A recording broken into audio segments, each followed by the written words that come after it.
The raccoon units began to arrive at 4. They attacked the fortress with fire magic, creating holes with their onslaught. Rainsworth led the raccoon unit and ordered everyone to charge. Madheart was confused when Empress Karen told him to surrender. She believed that if the raccoon unit could make the Mole Knight troops bow down. Empress Karen mocked Madheart, considering his soldiers no match for the Mole Knight forces. She also admitted she came because she wanted to see Madheart die. Madheart refuted Empress Karen's words. Suddenly, Melka began her live broadcast, intending to reveal the truth about the Jera Aruka darkness. She showed the underground prison of Umesa Raccoon. In the prison were supporters of the Aruka kingdom and people from other nations. Suddenly, Gertrude and Sakuna arrived. Melka's companions were scared, but Melka remained indifferent, even if she had to die there. Melka disliked the cruel Madheart, who had mobilized 5,000 of his troops to attack 4. She tried to turn the audience against Madheart's brutality. Suddenly, Nilia ran and swung her sword, breaking the prison doors. Kamari was delighted with Nilia's Rekaku Kaiho's revival. Nilia possessed the Rekaku Kaiho of Destruction Flower. She intended to eliminate all enemies with her glowing sword. She opened another prison door, urging everyone inside to come out. They felt relieved, rose, and exited the prison. Nilia ran again, holding her sword, wanting to revert Aruka to its previous state. Gertrude was worried about Nilia. Nilia shouted and ran toward her, intending to punish Gertrude for betraying her. Gertrude denied Nilia's accusation. Nilia attacked and successfully cut Gertrude's sword. She then swung her arm, punching Gertrude's cheek hard enough to send her flying. Nilia approached Gertrude again, asking why she had betrayed her. Gertrude felt Nilia couldn't defeat Madheart and didn't want her to get hurt. Nilia didn't believe Gertrude, who was Rainsworth's sister. Unlike her brother, Nilia deeply cared for Gertrude. Nilia always worried about Gertrude's injuries and celebrated her birthdays. So she wanted Nilia to surrender and live peacefully. She was upset with her brother, but grateful for his care. Nilia didn't want to listen to Gertrude's explanations. Gertrude apologized, saying she no longer cared for herself. Nilia held Gertrude's hand, not angry with her. She asked Gertrude to reveal her hidden painful feelings. Gertrude was touched and wanted to become Nilia's best servant. Suddenly, Carla arrived, calling for Nilia and Kamari. Nilia was puzzled by Carla's arrival. Carla was concerned that Nilia couldn't fight against the 5,000 Raccoon units. Nilia disregarded it. Carla suggested strategizing before attacking. Nilia intended to refuse because Carla was also a member of the Sword Emperor. Carla acknowledged it but still wanted to strategize. Nilia agreed since the enemy seemed formidable. She believed everyone should unite to defeat these adversaries. Nilia invited Kamari to talk. Sakuna intervened as she didn't yet trust Nilia. Nilia refuted Sakuna's statement, noting she had shared blood with Kamari. Sakuna was surprised, while Vilhes thought Nilia had given her blood to Kamari. Nilia denied it and clarified. She then drew her sword and cut her hand, intending to offer her blood to Kamari. Kamari declined, but Nilia persisted. Despite Kamari's refusal, Nilia insisted. Nilia tried to reason with Kamari, believing they were siblings since Kamari's mother was her teacher. She asked Kamari to trust her as her younger sister. Nilia wanted to change the world with Kamari. Later, Kamari declared she couldn't let Madheart go unchecked. She didn't want Madheart to dominate the world. Conflicted, she desired to fight alongside Nilia.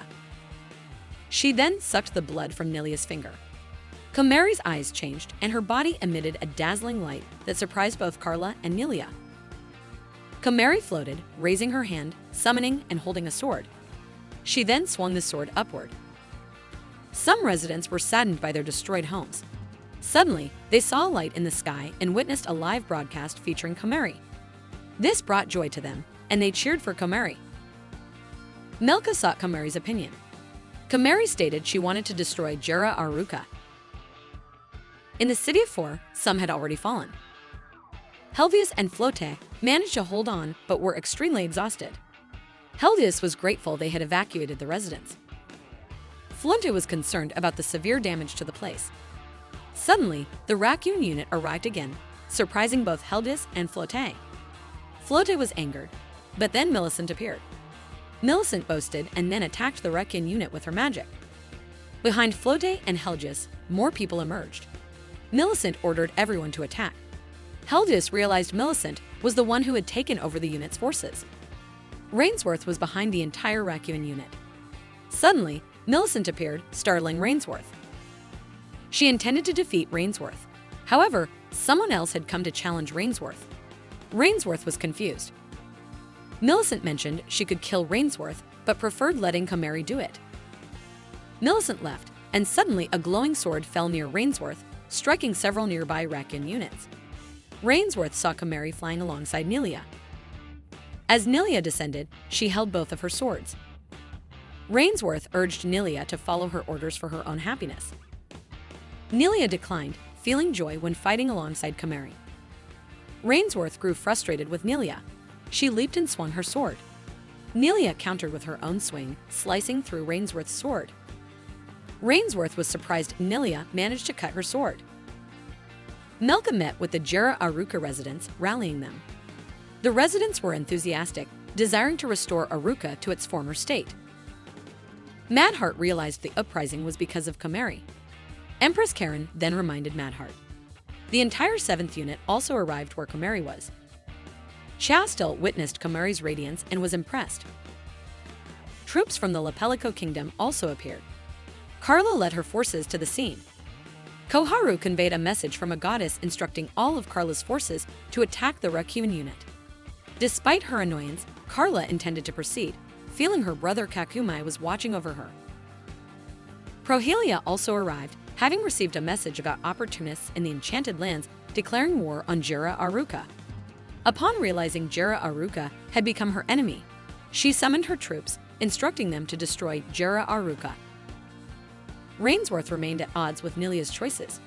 She drew a new sword, aiming it at Nelia. Nelia jumped and swung her sword.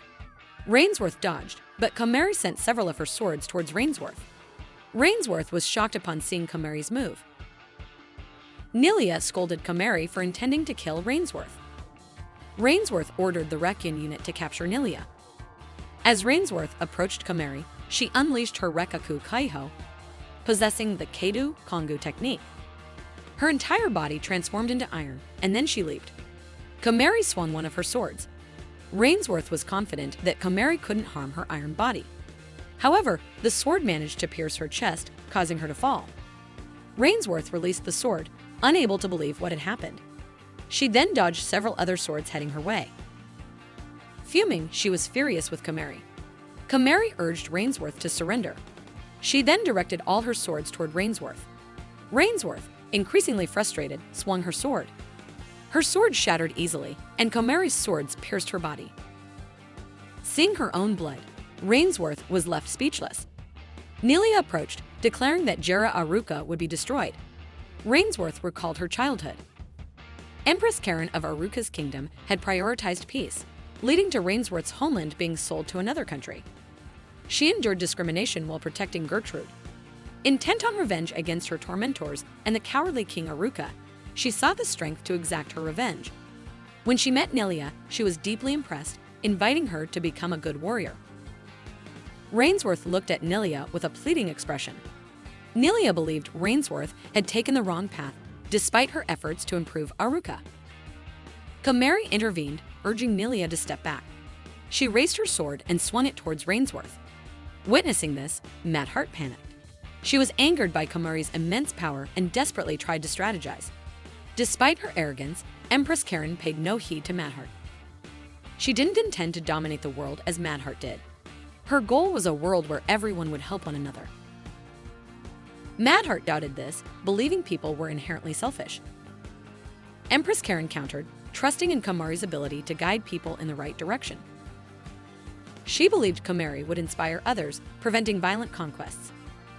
As Empress Karen stood up, Kamari appeared alongside Nelia. Madheart was taken aback, and Empress Karen demanded her surrender. Then, Kamari and Nelia combined their swords, raising them high. The swords emitted a radiant light, and as they swung them down, Madheart trembled in fear. The presidential palace remained in ruins from the previous attack. Melka was present, reporting that Jera Aruka would hold a presidential election as Madheart had vanished. Men and women who had previously witnessed the destruction of the Jera Aruka presidential palace were sitting together. The man said he had been scolded by a goddess. The woman laughed at this. She called the man Amatsu. He claimed that Sakasadzuki wouldn't let his failures go unpunished. Amatsu boasted that his strategy had succeeded, leaving the woman puzzled. Their actual goal, along with others, was to destroy Jera Aruka. Empress Karen of Jera Aruka had conducted cruel experiments on humans, so the goddess couldn't forgive them. The woman agreed with Amatsu. He had successfully manipulated Jera Aruka into using sacred tools and engaging in wars with other countries. However, the goddess was furious and instructed Amatsu to protect his family. Nelia stood alone. Gertrude approached, and then Nelia looked behind her. She was surprised to see her father. Overwhelmed, she hugged him tightly, regretting her inability to save him until now. Her father dismissed her words. Gertrude, witnessing their emotional reunion, also shed tears.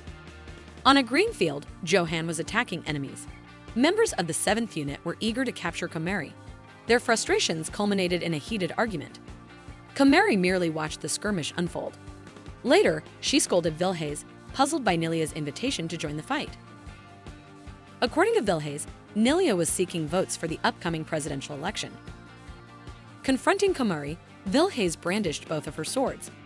Kamari immediately rejected Nilia's proposal to become her subordinate. However, Nelia insisted that together, they wouldn't fear any enemy. Vilhays grew more annoyed with Nelia, intending to draw blood from Kamari, which she had previously tasted. Suddenly, Sakuna arrived, also angered by Nelia. Then, Nelia, Sakuna, and Vilhays all looked at Kamari. Kamari could only resign herself to the three of them.